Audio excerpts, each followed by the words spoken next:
Hello, and welcome to Dark Hearts with Stacey Lee. Thanks for being with me today. I've lost track of how many times I've said, today we are talking about an evil man who did terrible things. I wish there were different words to say than that in essence, but once again, it applies to our case today, in which we are talking about not one, but two very evil men who did terrible things. When Cassidy Rainwater disappeared in July of 2021, her family was living in every person's worst nightmare. And even worse than that, it was not the first time this family had lived this nightmare. In 2007, Cassidy's mother vanished and was then found a year later dead. Had a tipster not alerted the FBI to something he saw on the dark web, this case would most likely have never been solved, and these two monsters would still be free. It is a horrifying story of deviance, depravity, and murder. Don't forget to hit the like button and subscribe to the channel if you want to see more from me. Today we are talking about Cassidy Rainwater and the dark web murder. I'm your host, Stacey Lee. Let's begin.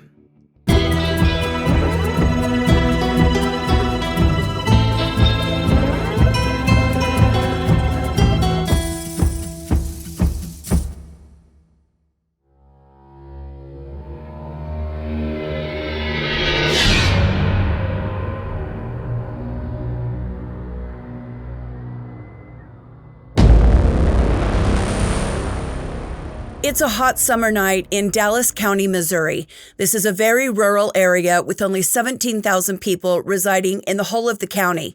The katydids and crickets are chirping, the air is thick with that warm Missouri humidity, and all is peaceful and quiet. But Cassidy Rainwater is struggling. She was down on her luck. Cassidy was the mother to two young children, but was having a difficult time financially and emotionally.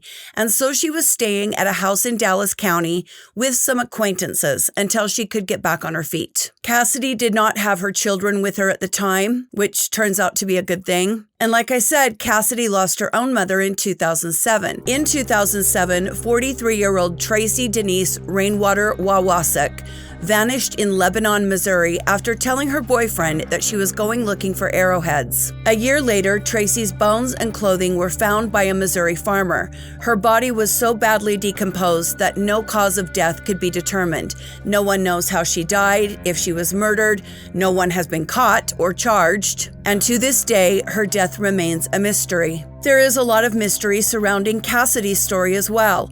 She was last seen alive on July 24th, and it was a month before anyone reported her missing. I think that alone is sad. On August 25th, 2021, a relative of Cassidy's contacted the Dallas County Sheriff's Office and told police officers that they had not seen Cassidy in a month and could not reach her by phone. The police asked where Cassidy was staying, and this relative told them that Cassidy had been staying on this remote and rundown farm located on Moon Valley Road. Who lived there? James Phelps, who had a close friend named Timothy Norton that often spent time at the house. An officer was sent to the farm. He is sure that someone was inside the house on the property, but when he knocks, no one answers the door. The officer takes a look around the property, but without a warrant or probable cause, there isn't much he can do, and so he leaves. A week later, on September 1st, this deputy returns to the property on Moon Valley Road, but he has taken a second deputy with him at this time. The officers are able to get James Phelps to come to the door and speak with them. The cops tell James that they are looking for Cassidy Rainwater, who has been reported missing. James tells the cops that yes, Cassidy had been staying there on the property, but she left about a month ago. He says he believes that she had moved to Colorado. Again, the cops don't have probable cause. They don't have a body or any sign of foul play, and so they leave empty-handed for a second time. Cassidy's loved ones are concerned, but they don't know what to do. They believe it is possible that Cassidy up and left suddenly, and they have no idea as to where she might be. The police keep her file open, hoping for a tip. They do get that tip, and when they do, it is worse than anything anyone could have imagined. On September 16th, an FBI agent contacts the Dallas County Sheriff's Office and tells them some very disturbing news. An informant has alerted the FBI to photos of Cassidy on the dark web. There were 7 photographs in total. Some of the photographs show Cassidy alive, but there are other photos that show her not only dead, but horrifically mutilated. Dallas County cops are horrified to hear this and know they've got a murder on their hands. The photos also show the location of Cassidy's body, and it is the farm that they have now visited twice. The dark web is a part of the internet that cannot be reached using search engines. In order to access the dark web, you need special software and configurations that allow you to download search engines designed only for dark websites. Anonymity is prioritized above all else on the dark web because much of what takes place on it is illegal. Drug trafficking, stolen data, human trafficking, hosting illegal content, and worse, is all posted on the dark web. It does have some legitimate uses like whistleblowing and private communication, but it is a dangerous place and one that I personally would never visit. The police now have proof that Cassidy Rainwater has been murdered, and not long after receiving this proof from the FBI, officers are sent back to the property on Moon Valley Road, this time with search and arrest warrants. James Phelps was arrested on kidnapping charges based on what the police saw in the images taken from the dark web. 3 days later, on September 19th, Timothy Norton was interviewed by the police. While looking into James Phelps, investigators discovered that Timothy's address of record was James' house on Moon Valley Road, and the cops wanted to know what Timothy knew about Cassidy. Timothy was reluctant to speak to the police, but what he did say led to some serious inconsistencies as to what the police knew, but they didn't have enough information to hold Timothy, so they had to let him go. But they brought Timothy in the next day for a second interview, and this time they showed him the photos they had. What is on those images? I have to be a bit careful of what I say here, but it is horrifying. In the photos, Cassidy is partially nude, and she is being held in a cage outside on the Moon Valley Road property. She was dirty, she was covered in bruises, and she was being treated worse than any animal ever should be. When confronted with the photographs, Timothy Norton began to speak. He told investigators that on July 25th, he got a call from his friend James Phelps. James wanted Timothy to come to his property to help him, quote, take care of Cassidy. When Timothy, who sounds like a real piece of shit, arrived, James asked Timothy to help him restrain her in the cage. So this guy knew what was going on, and he admitted that to the police. When Timothy got to James' house, Cassidy was sleeping near the front door of the cabin. James had let her come inside. Cassidy probably viewed this as an act of kindness. James then told Timothy that it was time to kill Cassidy, and so Timothy, ever the helpful friend, said, "It will be easier if we attack her." Timothy Norton pounced on top of Cassidy and held her down. James Phelps then put a bag over Cassidy's head, and he strangled her to death. These two monsters then carried Cassidy's body outside and tied her to a gantry crane, which, if you're not a hick like me, is basically a horizontal crossbar supported by 2 legs. It's used to hang deer and other game from, to be gutted, skinned, and then butchered. These 2 demons hung this woman's body from the gantry crane, and James Phelps skinned her, eviscerated her just like you would an animal, and then they dismembered the body before placing the parts in the house bathtub. As this process was undertaken, the men took photographs that James Phelps would then put on the dark web, a place we would later find out he spent a lot of time on. On the property, police seized over 200 pieces of evidence, and some of it is gruesome. Cops found Cassidy's skeletal remains, they found knives and saws, and then they found the freezer. Inside the freezer on the Moon Valley Road property, police found chunks of Cassidy Rainwater's flesh, cut up and packaged like meat. There were also pieces of flesh found around the gantry crane and elsewhere on the property. What this poor woman endured during her captivity and what was done to her as she was murdered and afterwards is unthinkable. As word begins to spread around the area, wild rumors come out between residents and on social media. People were saying that they knew James Phelps is evil and that he's been murdering people on his property for 16 years. Other rumors say that Cassidy was one in a string of victims murdered on this property, so her body parts could be sold on the dark web to cannibals looking to buy human meat. Some posts said that many people in the area had disappeared and that it was James Phelps holding them, torturing them, and then killing them.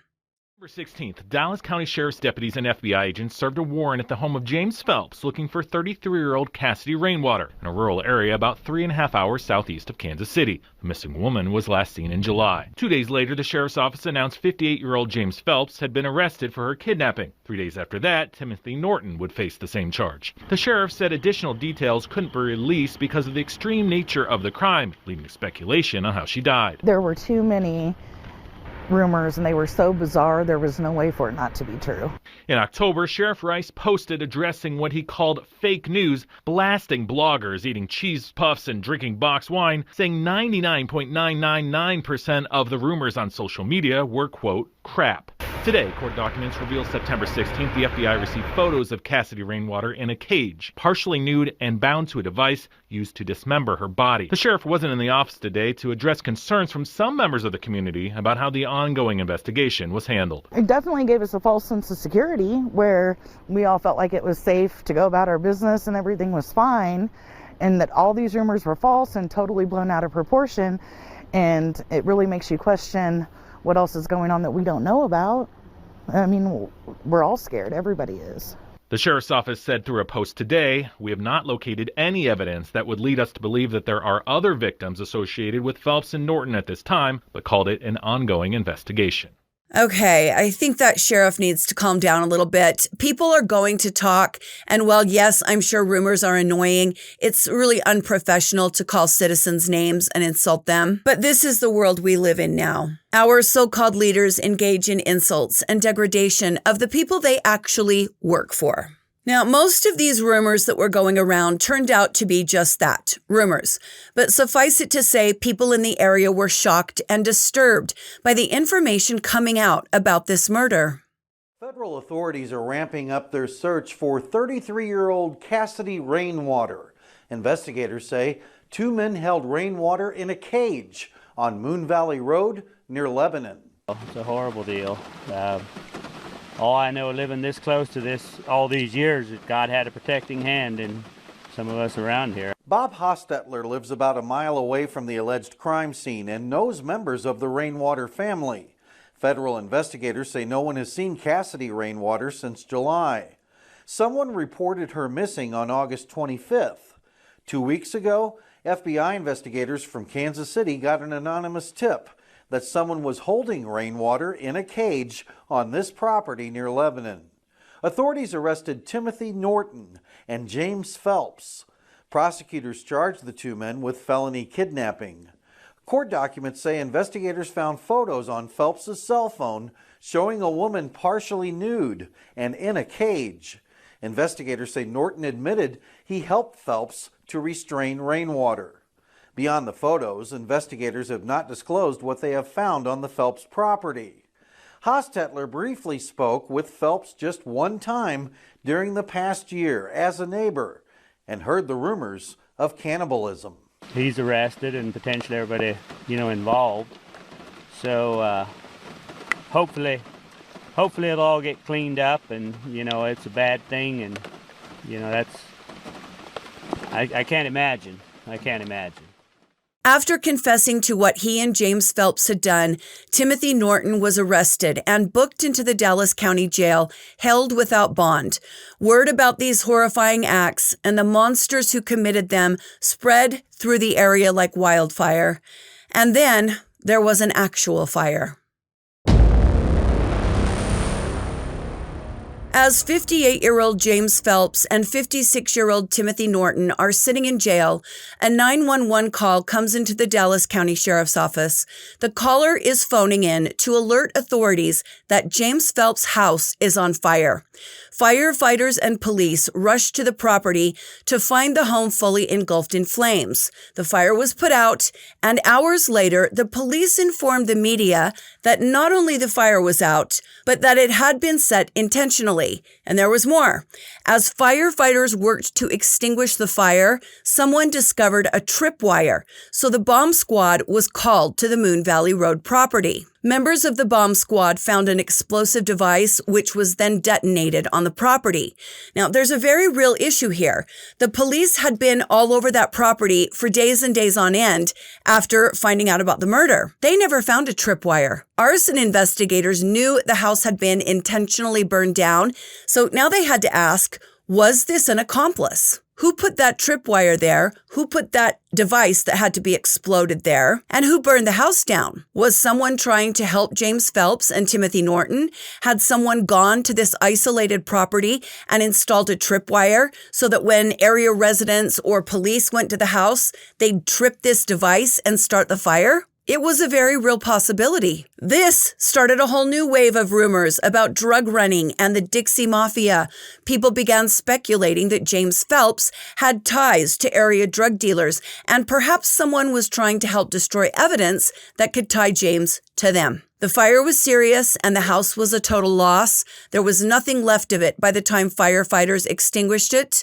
This was still an active investigation. This property was still a crime scene. And while I understand that it isn't feasible to have an officer sit at the property 24/7 to keep an eye on it, it is feasible to install security cameras or take other measures to secure the property. Nothing like that was done, and now the entire crime scene was gone. Some people even began to speculate that one or more police officers were involved in this human trafficking dark web crime ring and that they burned the property down to destroy any possible evidence linking them to James Phelps. After the fire, reporters were at the property taking photos and picking up remnants from the fire. This also looked bad to the public. Reporters walking around picking up ash and burned items. The police didn't seem to be doing enough to preserve this crime scene. The day after the house burned down, which, yes, seems a little too convenient, James Phelps and Timothy Norton had their first court appearance. James Phelps and Timothy Norton, the two men accused of kidnapping Cassidy Rainwater, were seen for the first time in a courtroom this afternoon. Bailey Stroll was in the courtroom today. She's live at the Dallas County Courthouse to detail what happened in front of the judge. Heather and Steve, both James Phelps and Timothy Norton were here today. They were seen through video conference from the jails that they are at, and we'll show you that footage in just a few seconds. But the hearing itself here at the Dallas County Courthouse was pretty quick, only lasted a few minutes. The judge quickly setting a date for a preliminary hearing for both of them next month. Mr. Norton, are you able to hear us? Criminal hearings in Dallas County today bring new video of James Phelps and Timothy Norton from jail. More than 2 weeks since the two were arrested, accused of kidnapping Cassidy Rainwater. Judge Lisa Henderson spoke with each of their public defenders this afternoon, with all agreeing to meet here again next month. Mr. Norton, we're setting your case for preliminary hearing on November 5th, and that will be at 9:30 a.m. We'll see you here in the courtroom on that date. That's all I have for you today, sir. Thank you. All right. Thank you. Charging documents say Phelps and Norton were holding Cassidy Rainwater against her will at a property on Moon Valley Road near Wendyville. With no word on Cassidy's whereabouts, rumors coming from the tight-knit community are now spreading across county lines. I feel like they're kind of taking the story and running with it and maybe making it hyped up to more than what it really is. But I also feel like if law enforcement and others would give us more information, then maybe they wouldn't have to resort to that kind of filling in. Savannah Williams lives in Urbana. She says she moved to Dallas County to get away from violence in Kansas City. Everything was quiet, and I thought moving to the country was going to be the best fit. Now, I don't want to go back to the city, but I feel like I might have made a bad choice. Williams says a lack of information coming from authorities still investigating leads an entire community to speculate. And then all of a sudden, I'm hearing about a guy who's got women locked up and possible torture, and I don't understand what makes people get like that. That's all the information I have for everyone tonight. We do know that Phelps is currently being held here in the Dallas County Jail, and Norton is being held at the Greene County Jail in Springfield. And again, both will be back in court here at the Dallas County Courthouse on November 5th for a preliminary hearing. Reporting from Buffalo, Bailey. Court documents made public revealed a lot of the information we've gone over, and when people heard that parts of Cassidy had been found wrapped and packaged like meat in the freezer, the rumor mill started up again. This was validation to many people that what they'd suspected was actually happening. These court documents also revealed that James and Timothy had been communicating via text, planning the murder of Cassidy, and these conversations had been going on for months. So this poor woman, who was already struggling, believed that she is being allowed to stay with James while she gets back on her feet, and all the while, this sicko and his gross friend are planning to kill her. The reason Cassidy was allowed to sleep on the living room floor that night and not in the cage, the two men thought it would be easier to attack her on the floor and not in the cage. I just can't even imagine what Cassidy went through mentally, realizing that she probably could have run, or at least tried to, but she believed it was an act of kindness, James allowing her to sleep inside that night. It's heartbreaking. The sheriff then gave an interview in which he talks about the tip leading the FBI to the dark web. Investigation into Cassidy Rainwater's disappearance. It began in August. Two men, James Phelps and Timothy Norton, were initially charged with kidnapping her. They're now charged with murder and abandonment of a corpse. Marina Silva is live in Dallas County. Marina, this all started, of course, with a tip from the FBI. What's the sheriff saying about it now? Lisa, that tip sent on about 2 months ago now shows Cassidy partially nude and in a cage. The sheriff told me that tip that was sent to the FBI could have come from out of the country.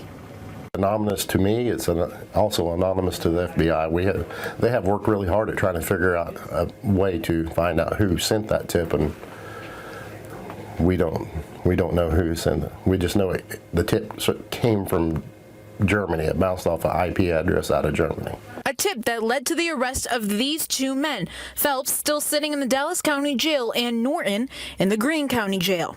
We can't talk about our investigation until we get all the facts and present it to the prosecutor and then to the judge. And even now, there's still more facts that'll come out about the case that can't come out until court. For the first time, Dallas County Sheriff Scott Rice speaking out about the investigation and what they found after the arrest. We located in the freezer some human flesh, and we also found skeleton remains that were just off the property of where Phelps was living. Her skeletal remains found on property belonging to Cassidy's grandfather, Bill Rainwater. He died years ago, and the land is now in a trust. On whose property were those remains found on? It would have been on Rainwater's property. The sheriff says Timothy Norton confessed to helping James Phelps kill Cassidy and says texts back and forth between the two show they had planned this for a while. It had been a few months back, several months back, that they had talked about that. The sheriff also addressed the untrue rumors that have been circulating on social media. One, they're forgetting that there is a victim and a victim's family with kids that they see all that and they hear all that. And what's happened with Cassidy is something nobody should ever go through, let alone with all the people just deciding to make up their own stories. Yes, you heard that right. The property where Cassidy's bones were found was her grandfather's property. These are people who had known each other for a long time. That's why Cassidy trusted these men. Her grandfather knew them before he died. She knew them. In November, James Phelps and Timothy Norton's charges were amended. Both men were charged with first-degree murder and abandonment of a corpse. They sat in prison as the preliminary hearings were held. One of the men suspected in the brutal murder of Cassidy Rainwater was back in court in Dallas County today. Color 10 has been following this case from the very beginning. And earlier today, our Lauren Barnes witnessed Timothy Norton arrive at the Dallas County Courthouse in handcuffs. She joins us live now with new information on the murder suspect's plea. Timothy Norton is charged with first-degree murder, kidnapping, and abandonment of a corpse. The prosecutors changing some of the language with those charges today, prompting Timothy Norton to re-enter a not guilty plea for all 3 of those felony charges. Also new in this case tonight, earlier this month, the Dallas County Court increased security on some information filed in February to level 3 security, making it confidential. According to the state, pre-sentence investigations are authorized as such. The judge granting an upgraded security protection for the prosecution's witnesses as well, meaning the public won't have access to that information ahead of a trial. Norton is incarcerated at the Greene County Jail. His next court appearance here in Dallas County is set for January 24th, and that was scheduled to coincide with the next court date for James Phelps, which is scheduled for January 20th. He is the other man accused in Cassidy Rainwater's death. Reporting live in Dallas County, Lauren Barnes, Ozarks First. On April 24, 2023, Timothy Norton appeared at a scheduling hearing and James Phelps appeared at a case management conference. Days later, on April 28, 2023, James Phelps entered an Alford plea. Most of you probably know what this is, but an Alford plea is when a defendant pleads guilty without admitting the crime. In an Alford plea, the defendant recognizes that the evidence is strong enough that they will most likely be found guilty, so they take the Alford plea to avoid the trial without admitting their guilt. James Phelps was sentenced to life in prison without the possibility of probation or parole. He is currently incarcerated at the Potosi Correctional Center in Mineral Point, Missouri. In July of 2023, Timothy Norton pled guilty to first-degree murder. He, too, was sentenced to life in prison without parole. He is currently incarcerated at Southeast Correctional Center in Charleston, Missouri. In October of 2023, a civil lawsuit was filed by Donnellan Law on behalf of Cassidy Rainwater's children. This lawsuit claims that Cassidy suffered excruciating physical injuries and emotional distress between the time of the initial injury at the hands of the defendants until the time of her death. Plaintiffs are entitled to recover fair and reasonable damages for such time and suffering. A judge awarded Cassidy's children $30 million. It is unlikely that Cassidy's children will receive anywhere close to that amount of money. Neither James Phelps nor Timothy Norton have any assets, but in the court system, this judgment means that the attorneys for the children are able to file for application of an award from the Tort Victim Compensation Fund, which is funded through the state of Missouri. That fund has a cap of $300,000. So hopefully, Cassidy's kids will receive the full amount, which will be held in a fund until they are 18 years old. Wherever those kids are, I sure hope they're being loved and protected. What they have been through is life-changing and scarring. I want to send love from the Dark Hearts community to all of those who loved Cassidy and let them know that we will remember what was done to her. We will remember the names James Phelps and Timothy Norton for the monsters that they are, and we will never forget what they did to Cassidy on a warm summer night in a place she thought she was safe, a place where she was betrayed and lost her life because she trusted a very evil man.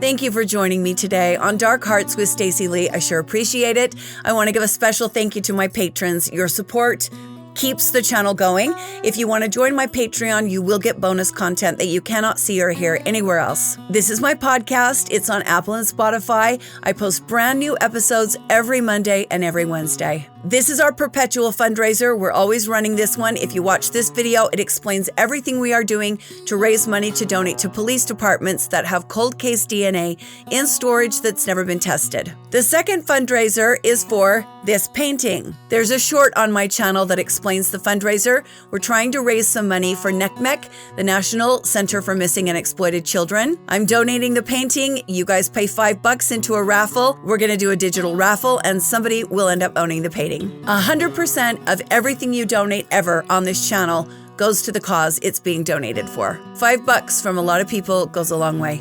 I hope you enjoy the rest of your day or night. Stay safe, my friends, and be kind to each other, and I will see you next time on Dark Hearts with Stacey Lee. Bye.